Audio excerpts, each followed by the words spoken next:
Hello students, कैसे हैं आप सब। आशा करती हूँ आप अच्छे होंगे और अच्छे से अपनी पढ़ाई कर रहे होंगे। मैं मोनिका रावत आपका स्वागत करती हूँ आईसीटी वर्चुअल क्लासरूम देहरादून। बच्चों, जैसे कि आप जानते हैं, आज हम क्लास 7 का जो आपका सब्जेक्ट है साइंस, उसका जो आपका चैप्टर है electric current and its effect, उसे कंटिन्यू करेंगे। तो बच्चों, लास्ट लेक्चर में हमने इस चैप्टर के कुछ क्वेश्चन आंसर्स देखे थे। उन क्वेश्चन आंसर्स को हम आगे कंटिन्यू करेंगे। तो आपका जो आज का पहला क्वेश्चन है वो ये है, मार्क ट्रू टी यानी true for the statement is true and F if the statement is false. यानी आपको ये बताना है कि कौन सा स्टेटमेंट यानी कौन सा कथन सत्य है और असत्य है। जो आपका कथन सत्य है उसे आपने टी, आपको इस तरीके से टी से रिप्रेजेंट करना है, सत्य जो कथन है उसको, और जो असत्य है यानी फॉल्स है उसे आप एफ से इस तरीके से क्या करेंगे, मार्क करेंगे। तो आपका जो पहला क्वेश्चन है यानी पहला जो प्रश्न है वो ये है, to make a battery of 2 cells, the negative terminal of 1 cell is connected to the negative terminal of other.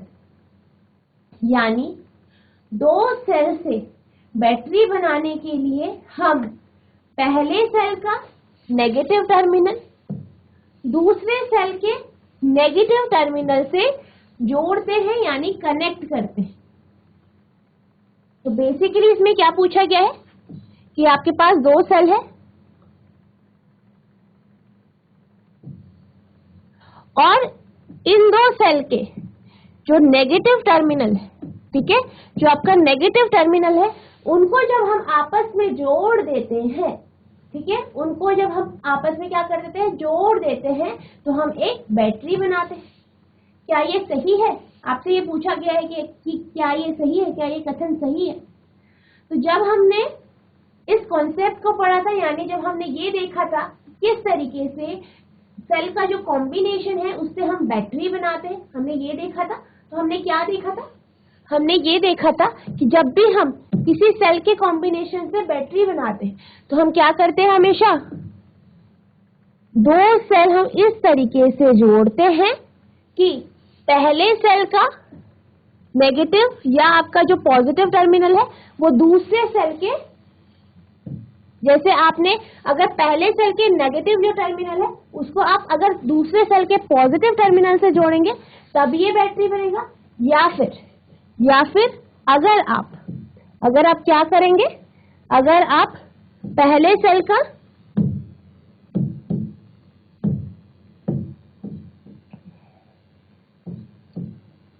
या फिर आप जब पहला जो आपका सेल है उसका जो आपका पॉजिटिव टर्मिनल होता है उसको अगर दूसरे सेल के नेगेटिव टर्मिनल से जोड़ेंगे तभी ये बैटरी की तरह काम करें। यानी आपको कॉम्बिनेशन कुछ इस तरीके से रखना है कि दोनों सेल के जो ऑपोजिट टर्मिनल है यानी पॉजिटिव नेगेटिव टर्मिनल वो आपस में जुड़े होने चाहिए, तभी आप उससे बैटरी बना सकते। तो जो आपका ये स्टेटमेंट है कि आपको जब बैटरी बनानी है तो आप 2 सेल के नेगेटिव टर्मिनल आपस में जोड़ेंगे, तो आपका ये जो स्टेटमेंट है, ये जो आपका कथन है, ये क्या है, गलत है यानी असत्य है, या आप कह सकते हैं फॉल्स।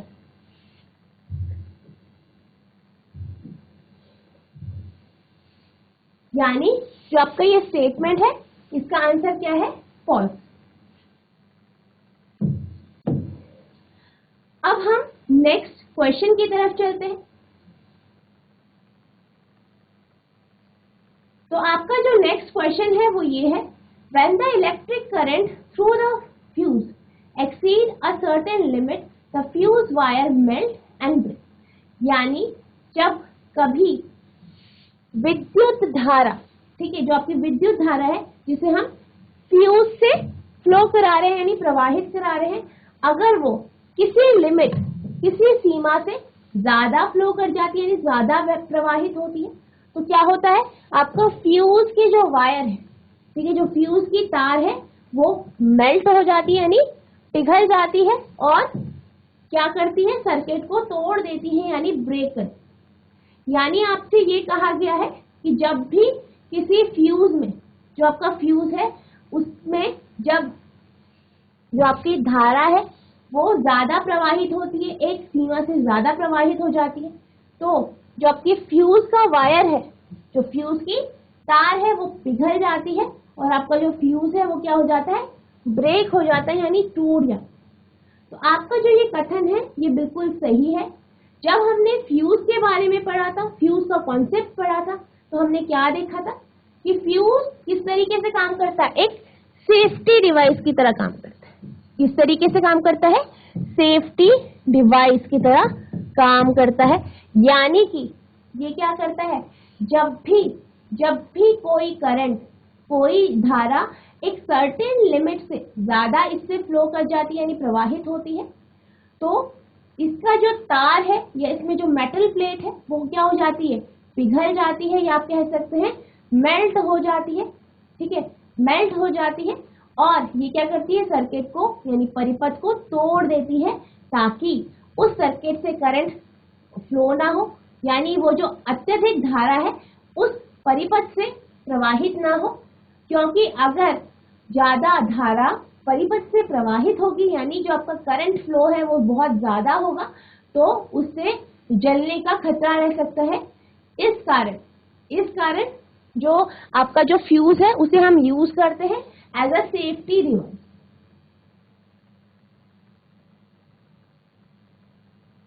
अब आपका नेक्स्ट क्वेश्चन है, do you think an electromagnet can be used for separating plastic bag from a garbage heap? यानी क्या आप ये सोच सकते हैं कि जो आपका इलेक्ट्रोमैग्नेट होता है, यानी जो आपका क्या होता है, विद्युत चुंबक होता है, जो आपका इलेक्ट्रोमैग्नेट होता है, उसको हम जो आपके गार्बेज यानी जो आपके कूड़े का ढेर है, किसका ढेर है, कूड़े का ढेर जो है, ठीक है, कूड़े के ढेर में से प्लास्टिक के थैले, किसके थैले, प्लास्टिक के थैलों को अलग करने में काम आता है। यानी जैसे कि आपके पास कोई कूड़े का ढेर है, उससे बहुत सारा प्लास्टिक है, आपको उस प्लास्टिक को क्या करना है, अलग करना है।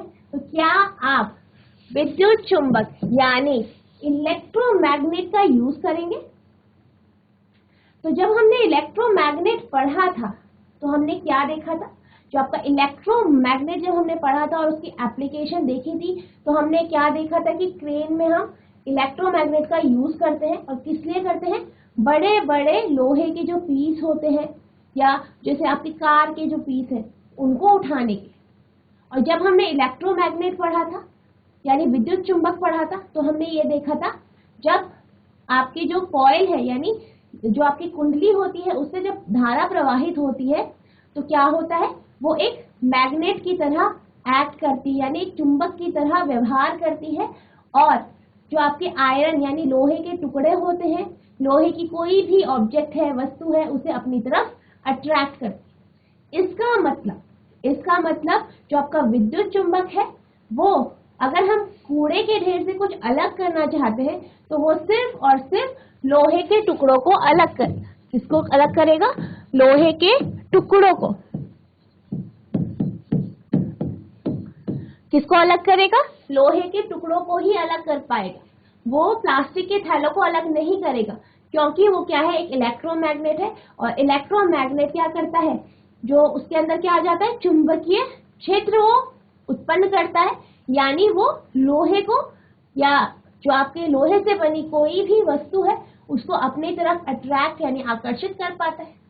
तो जो आपका ये क्वेश्चन है कि आपका जो इलेक्ट्रोमैग्नेट है वो प्लास्टिक के थैलों को आपके कूड़े के ढेर से अलग करेगा, ये क्या है, इसका जो आंसर है वो ये है, no, because plastic does not have magnetic property.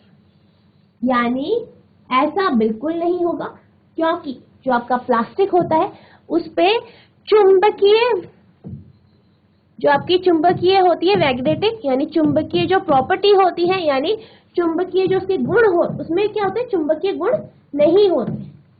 क्या नहीं होते, इसमें चुंबकीय गुण नहीं होते। यानी जो आपका प्लास्टिक होता है, प्लास्टिक में क्या नहीं होता, चुंबकीय गुण नहीं होता।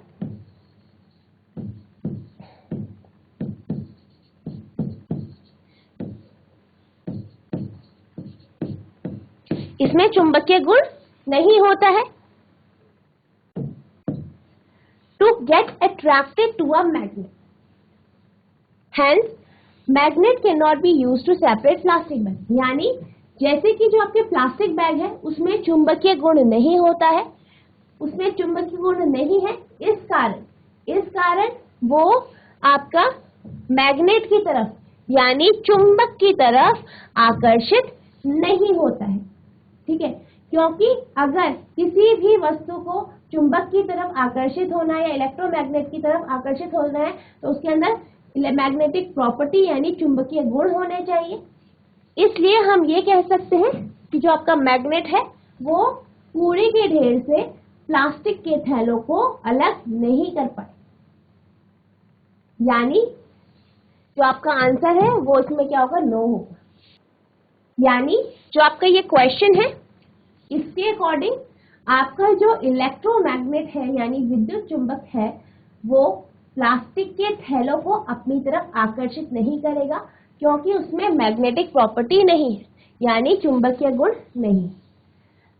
अगर हम इससे किसी वस्तु को या किसी ऐसे मटेरियल जिसमें मैग्नेटिक प्रॉपर्टी होती है, जैसे कि आपका क्या होता है, लोहा होता है, उसे ही हम इसके जरिए कूड़े के ढेर से अलग कर पाए।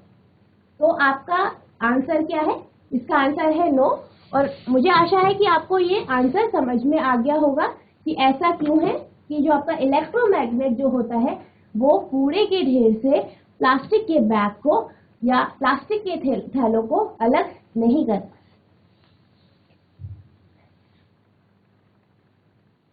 An electrician is carrying out some repair in your house. यानी एक इलेक्ट्रीशियन है वो आपके घर में कुछ रिपेयर, कुछ ठीक कर रहा है। He want to replace a fuse by a piece of wire.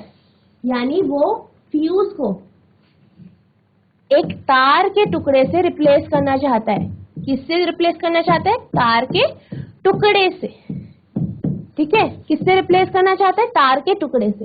यानी कि जो आपके पास वो इलेक्ट्रीशियन है वो आपके घर में कुछ रिपेयर कर रहा है, कुछ ठीक ठाक कर रहा है और वो क्या करना चाहता है, फ्यूज को तार के टुकड़े से बदलना चाहता है। ठीक है, वुड यू एग्री, क्या तुम तैयार होंगे? Give reason for your response. आपको क्या करना है, इसके लिए रिस्पॉन्स देना है यानी आपको एक्सप्लेन करना है क्यों आप एग्री नहीं हो। तो जब हमने फ्यूज पढ़ा था तो हमने फ्यूज की क्वालिटी देखी थी कि हम फ्यूज को as a safety device use करते हैं क्योंकि फ्यूज में जो तार लगी होती है वो ऐसी तार होती है कि जब एक लिमिट, एक सीमा से ज्यादा अगर धारा प्रवाहित होती है उससे तो वो मेल्ट हो जाती है यानी आपकी पिघल जाती है और आपका जो सर्किट है ब्रेक कर देती है। क्योंकि अगर ज्यादा जो आपकी इलेक्ट्रिसिटी है या ज्यादा धारा है, इलेक्ट्रिक करंट अगर सर्किट से फ्लो होती है तो उस कारण आग लगने का डर हो सकता है या आपके जितने भी इलेक्ट्रिकल अप्लायंसेस हैं वो सब आपके फूक सकते हैं या जल सकते हैं। तो इस कारण क्या करते हैं, हम फ्यूज का यूज करते हैं। और हमने एक और चीज पढ़ी थी कि हमें कभी भी फ्यूज के जगह किसी तार के टुकड़े को या फिर किसी मेटल या धातु के जो प्लेट होती है, टुकड़े होते हैं, उसको हमें यूज नहीं करना चाहिए, उनका प्रयोग नहीं करना चाहिए। तो यानी कि जो इसका आंसर है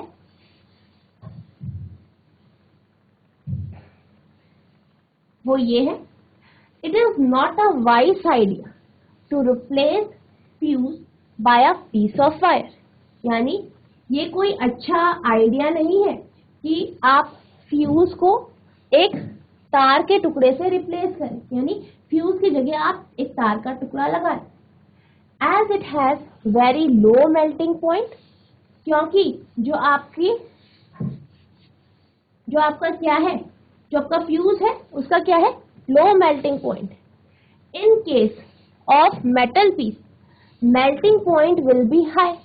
अगर हम किसी मेटल पीस की बात करें, ठीक है, मेटल प्लेट की बात करें, तो उसका मेल्टिंग पॉइंट बहुत ज्यादा होता है, यानी जो आपकी तार आप यूज कर रहे हो उसका मेल्टिंग पॉइंट बहुत ज्यादा होता है, and the circuit will be intact in case of overload and overheat. यानी अगर बाय चांस ओवरलोड हो जाता है या ओवरहीटिंग होती है तो क्या हो जाएगा फिर, तो आपका जो सर्किट है वो मेल्ट होगा नहीं, क्योंकि आपकी जो तार है उसका जो मेल्टिंग पॉइंट है वो बहुत ज्यादा है। इस कारण आग लगने का खतरा हो सकता है, बहुत सारे नुकसान हो सकते हैं। इसलिए कभी भी फ्यूज की जगह तार के टुकड़े को यूज नहीं करना चाहिए, उसका प्रयोग नहीं।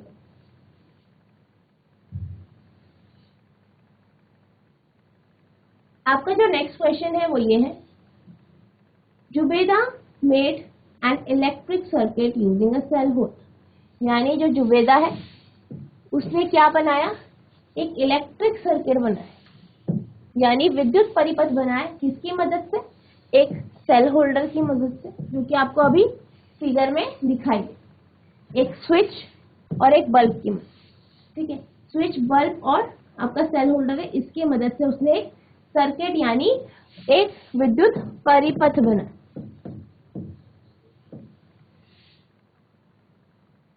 When she put the switch in on position, यानी जब वो स्विच को ऑन पोजीशन पे रखती है यानी स्विच ऑन करती है, the bulb did not glow, अब बल्ब उसका नहीं जल।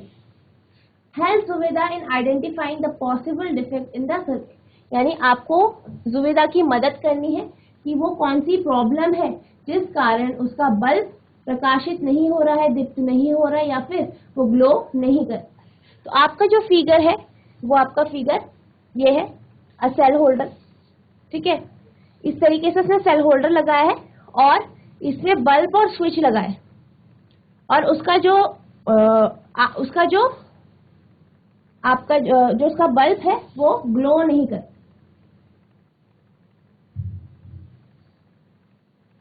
तो जब हम इस होल्डर की बात करते हैं, इस होल्डर में उसने जो आपको अभी दिखाया गया, मैंने जो आपको ये फिगर दी गई, इस होल्डर में उसने क्या किया है, आप बल्ब और स्विच लगाया है इस होल्डर के साथ, ठीक है, इस सेल होल्डर के साथ। तो हमें इसके रीजन बताने हैं कि क्या कारण हो सकते हैं कि ये नहीं जले। तो पहला कारण जो है, तो जो आपके कनेक्शन है वायर के वो ढीले हो सकते हैं, लूज हो सकते हैं। दूसरा है कि जो आपका इलेक्ट्रिक सेल है वो हो सकता है कि वो खत्म हो गया, आपने बहुत ज्यादा उसे यूज कर दिया और वो खत्म हो गया। तीसरा, आपका स्विच काम ही नहीं कर रहा हो। और चौथा, जो आपका सेल की जो पावर है वो खत्म हो गई, यानी जो सेल के अंदर पावर है वो जो केमिकल फॉर्म में आपकी जो करंट है जो उसके सेल के अंदर स्टोर है वो खत्म। तो इनमें से आप कोई भी दो रीजन लिख सकते हैं। The connecting wire may be loose, आपकी जो कनेक्टिंग वायर है, संयोजिका तार है, जो आपकी कनेक्टिंग वायर्स है वो ढीली हो सकती है। आपका जो इलेक्ट्रिक सेल है, विद्युत सेल है, वो यूज अप हो रखा है, यानी खत्म हो गया है, सारा यूज हो गया है। Switch may not be functioning well, यानी स्विच ठीक से काम नहीं कर रहा है। Cell power has been exhausted, यानी जो सेल का पावर है, ठीक है, जो सेल का पावर है वो खत्म हो गया, एग्जॉस्ट हो गया मतलब खत्म हो गया है। तो ये इसके कारण हो सकते हैं। अब हम चलते हैं आगे के क्वेश्चन में। इन the circuit shown in figure, आपके पास एक सर्किट है और आपको इस तरीके से ये सर्किट दिया गया है, आप देख सकते हैं।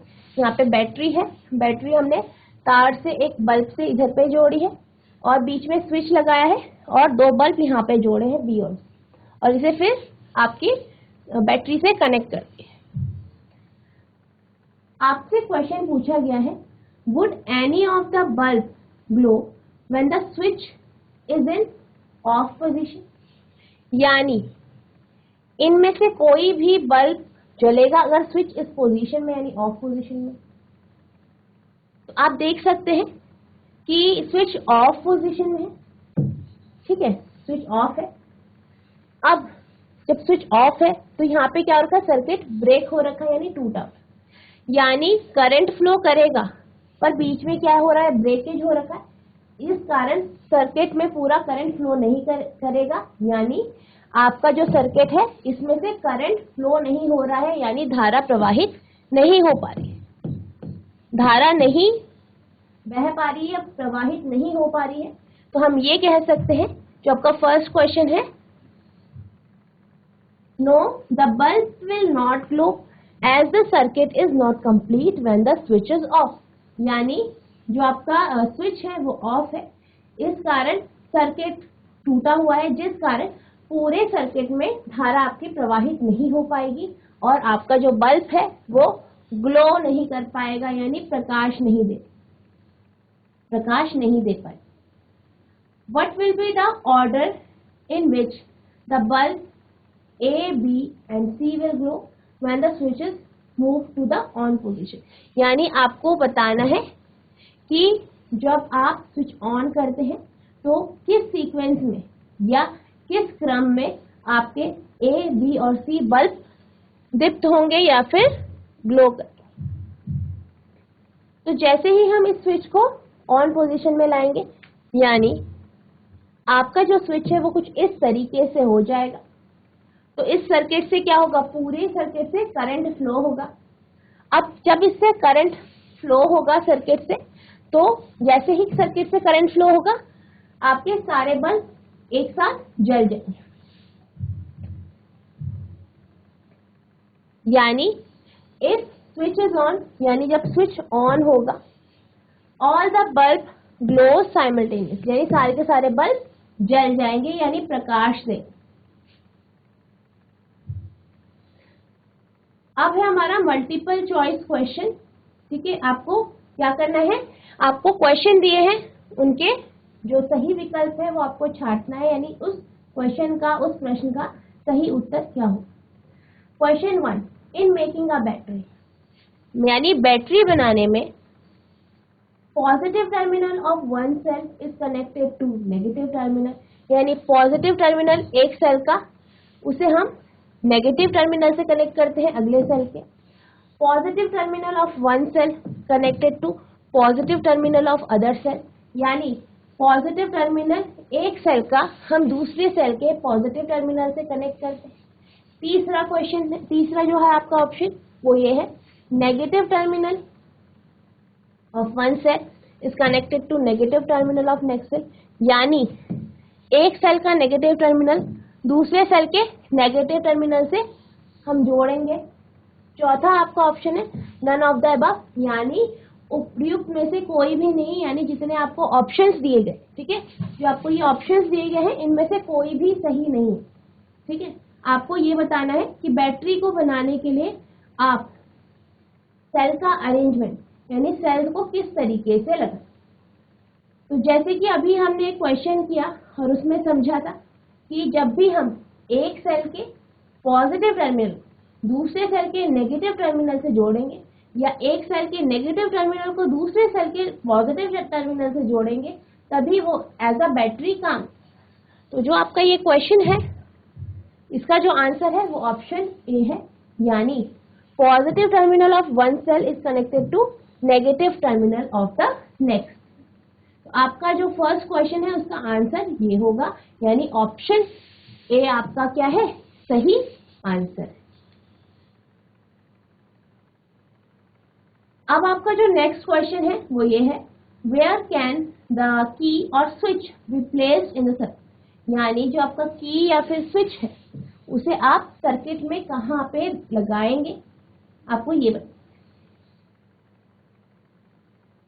Left side of the battery, यानी बैटरी के लेफ्ट साइड में, right side of the battery, battery के राइट साइड में, can be place anywhere in the circuit, यानी सर्किट में कहीं भी आप इसे लगा सकते हैं, near the positive terminal of the battery, यानी बैटरी के या बल्ब के, जो बल्ब है, ठीक है, बल्ब के पॉजिटिव टर्मिनल के पास लगाएं।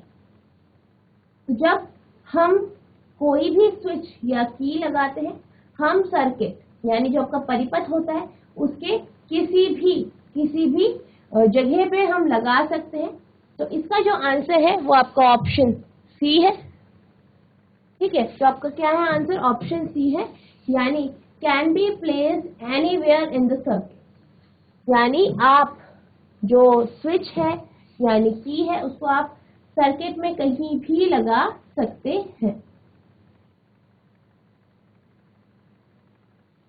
आपका जो नेक्स्ट क्वेश्चन है, which one of the following is based on heating effect of current, यानी आपको ये बताना है निम्नलिखित में से कौन सा हीटिंग इफेक्ट ऑफ करंट यानी धारा के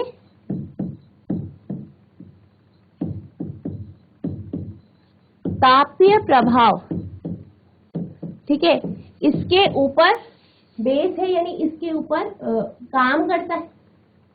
ठीक है, तो जब हमने धारा के तापीय प्रभाव पढ़े थे तो हमने इसके कुछ एप्लीकेशंस भी देखे थे। तो आपको जो इसमें ऑप्शंस दिए गए हैं वो है geyser, hair dryer, immersion rod, all of this. तो पहले हम गीजर की बात करते हैं। गीजर आप पानी गर्म करने के लिए यूज करते हैं।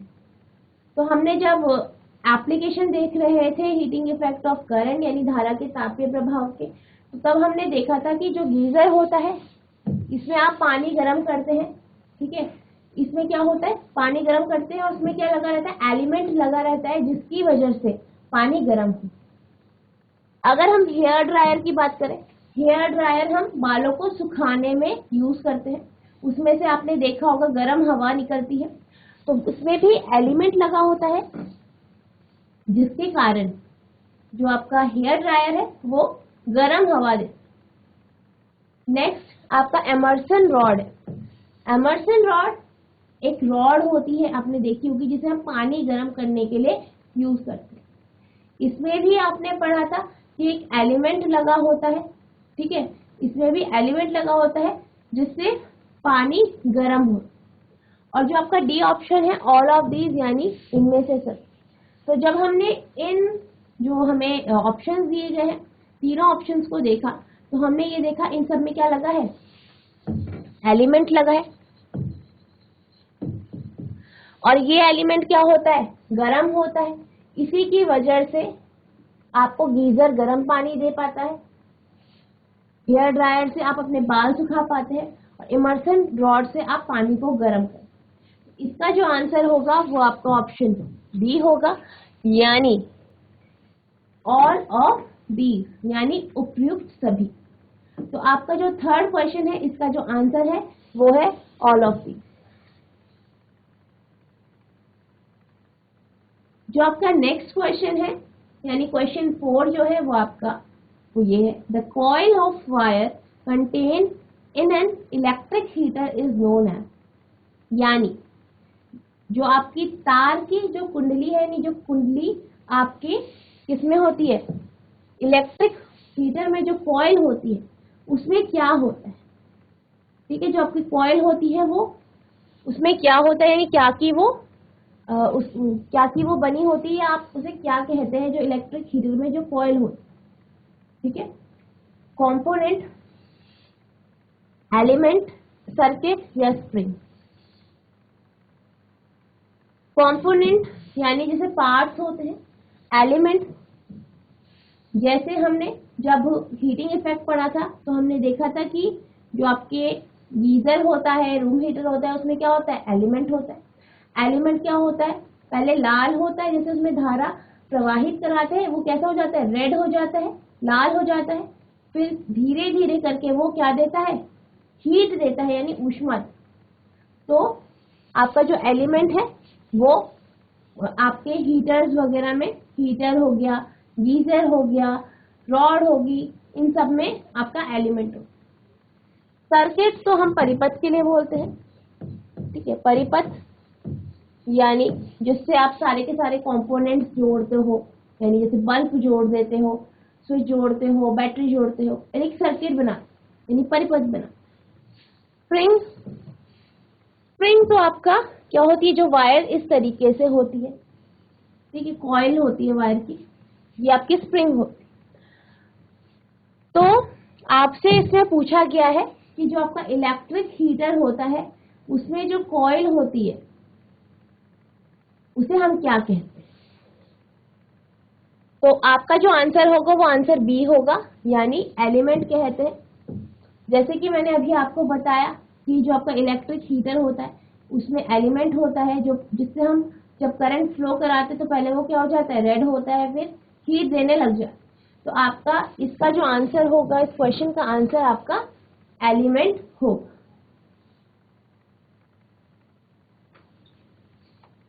नेक्स्ट आपका क्वेश्चन है, the amount of heat produce in a wire depend, यानी किसी भी तार में जो ऊष्मा उत्पन्न होती है वो कितनी क्वांटिटी में होगी, कितनी होगी, वो किसके ऊपर डिपेंड करता है? पहला है उस जो आपका वायर है, तार है, उसके मटेरियल के ऊपर, यानी उसका मटेरियल किस तरीके का है। दूसरा लेंथ, यानी उसकी लंबाई कितनी है। तीसरा थिकनेस, यानी उसकी मोटाई कितनी है। और चौथा ऑल ऑफ दीज, यानी इन सभी। तो जब हम किसी भी तार को या किसी भी तार के बारे में हम पढ़ते हैं या समझते हैं तो उसमें कितनी हीट यानी कितनी वो ऊष्मा उत्पन्न करेगा वो उसके मटेरियल के ऊपर डिपेंड करता है, उसकी लंबाई के ऊपर भी डिपेंड करता है और उसकी थिकनेस के ऊपर भी डिपेंड करता है। यानी जो ये क्वेश्चन है इसका जो आंसर है वो आपका क्या है, आपका ऑप्शन डी, यानी ऑल ऑफ दीज। अब हम आपके जो आगे के क्वेश्चन हैं उसे कंटिन्यू करेंगे। तो हमारा जो नेक्स्ट क्वेश्चन है वो है फिल इन द ब्लैंक, यानी रिक्त स्थानों की पूर्ति कीजिए। Longer line in the symbol for a cell represent its dash, यानी जो आपका सिंबल होता है, चिन्ह होता है किसका, सेल का। आपने देखा होगा सेल का चिन्ह कुछ इस तरीके से होता है, ठीक है, इस तरीके से आपका सेल का चिन्ह होता है। तो आपको ये बताना है कि जो सेल होता है इसकी जो लॉन्गर लाइन होती है, यानी जो लंबी वाली रेखा होती है, उसको हम कौन सा टर्मिनल कहते हैं। तो जब हमने सिंबल यानी चिन्ह पढ़े थे तो हमने देखा था कि जो लंबा वाला लाइन होती है, यानी लंबी जो लाइन होती है वो पॉजिटिव टर्मिनल दिखाती है, और जो छोटी लाइन होती है वो क्या दिखाती है, नेगेटिव टर्मिनल दिखाती है। यानी कि जो आपका ये क्वेश्चन है इसका जो आंसर होगा वो ये होगा कि the longer line in the symbol for a cell represent positive terminal, यानी यहाँ पे जो आंसर आएगा वो क्या आएगा आपका, पॉजिटिव। यानी जो लंबी रेखा होती है किसी सेल की वो आपकी पॉजिटिव टर्मिनल को दिखाए।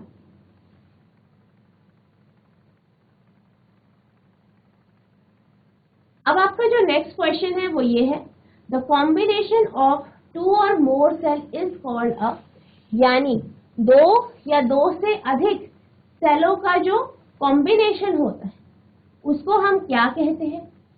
तो जब हम सिंबल्स को समझ रहे थे उसके बाद हमने कॉम्बिनेशन ऑफ सेल पढ़ा था, यानी सेल का कॉम्बिनेशन पढ़ा था। तो हमने देखा था कि जब हम दो से ज्यादा सेलों को एक साथ जोड़ देते हैं, ठीक है, दो से ज्यादा सेल हम एक साथ जोड़ देते हैं तो इस कॉम्बिनेशन को हम क्या कहते हैं, इस कॉम्बिनेशन को हम बैटरी कहते हैं। तो आपका जो सेकंड स्टेटमेंट है, यानी सेकंड जो आपका दूसरा जो कथन है उसका जो आंसर होगा वो आपका क्या होगा, बैटरी होगा। यानी the combination of two or more cells is called a battery. तो दो या दो से अधिक जो सेल होते हैं उनका कॉम्बिनेशन जो होता है उसे हम बैटरी कहते हैं। नेक्स्ट जो आपका क्वेश्चन है वो ये है, when current is switch on, यानी जब हम करंट का स्विच ऑन कर देते हैं, ठीक है, स्विच ऑन कर देते हैं इन अ रूम हीटर, ठीक है, यानी एक रूम हीटर है उसमें अगर हम करंट को फ्लो करवा देते हैं यानी स्विच ऑन कर देते हैं तो क्या होता है। तो जैसे ही हम करंट में स्विच ऑन कर देते हैं तो आपका जो रूम हीटर क्या करता है, आपका जो रूम हीटर जो होता है, जैसे कि हम जानते हैं रूम हीटर का यूज हम कमरे को गर्म करने के लिए करते हैं। सर्दियों में इसका हम उपयोग करते हैं अपने रूम को गर्म करने के लिए, कमरे को गर्म करने के लिए। या इसी तरीके से आपका जो एक हीटर होता है जिसमें आप खाना बनाते हैं, तो वो भी क्या करता है, आपका हीट प्रोड्यूस करता है, जिसके कारण खाना बनता है। ठीक है, तो यानी जो आपका आंसर होगा वो आपका होगा प्रोड्यूसेस हीट, यानी क्या करता है, ये ऊष्मा उत्पन्न करता है। क्या उत्पन्न करता है, ऊष्मा। तो आपका जब रूम हीटर का स्विच हम ऑन कर देते हैं तो ये ऊष्मा उत्पन्न करता है।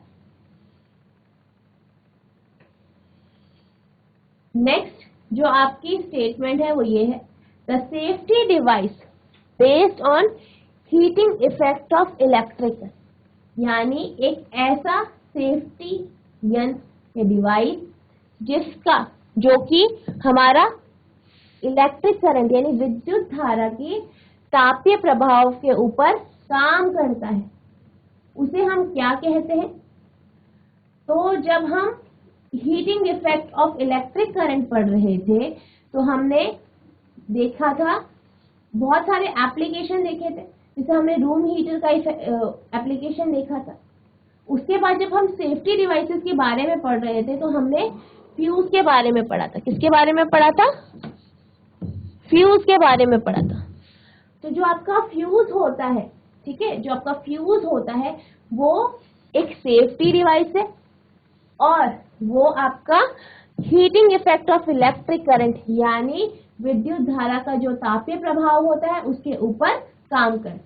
तो आपका जो ये क्वेश्चन है इसका जो आंसर है वो है फ्यूज। तो ये इसका आंसर है। तो बच्चों मैं आशा करती हूँ जो मैंने आज आपको क्वेश्चंस करवाए आपको अच्छे से समझ में आ गए होंगे, आपने इन्हें नोट डाउन भी कर लिया होगा।